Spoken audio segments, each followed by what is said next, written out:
All welcome to iCat channel. तपाईहरु सबैलाई स्वागत छ फर द बिगिनर्स बारिस्ता.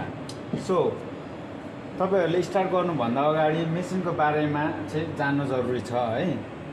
अब मेसिनको बारेमा सानो कुराहरुलाई चाहिँ जान्नु भयो भने फर द बिगिनर्स तपाईहरुलाई राम्रो हुन्छ. Okay, so this is calling distribution. Okay, and this is the one temper. So this is the one, it's photo filter.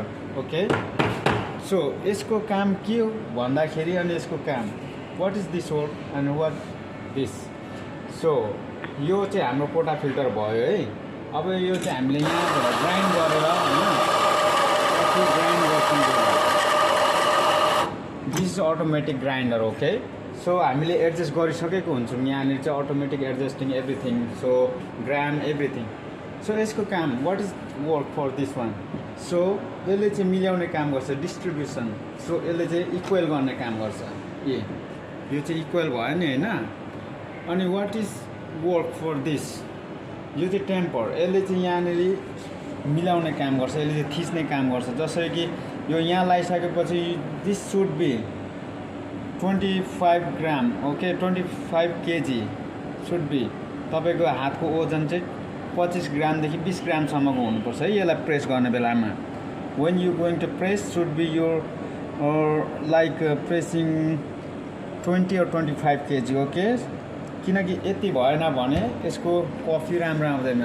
So coffee balance आउनको लागि सी लुक एट हियर, यो तल माथि यस्तो हुनु भएन, इक्वल हुनुपर्छ है. should be equal, not going here. Okay, should be balanced. So हामी यहाँनिर यसलाई लगिसकेपछि अब यहाँबाट हामी कफी सर्ट झार्छौँ. हेर्नु,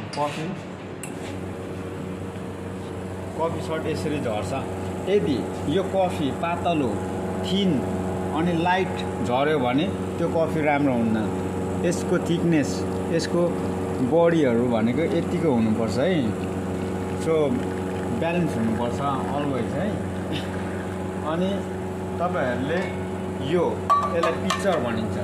यो this is called picture. Okay, so तपाईहरुले जहिले पनि milk steaming, before steaming you have to clean this one always. Okay, so यसलाई नोजल भनिन्छ है. This is called nozzle. Okay, यो before you steaming the milk you have to throw the water.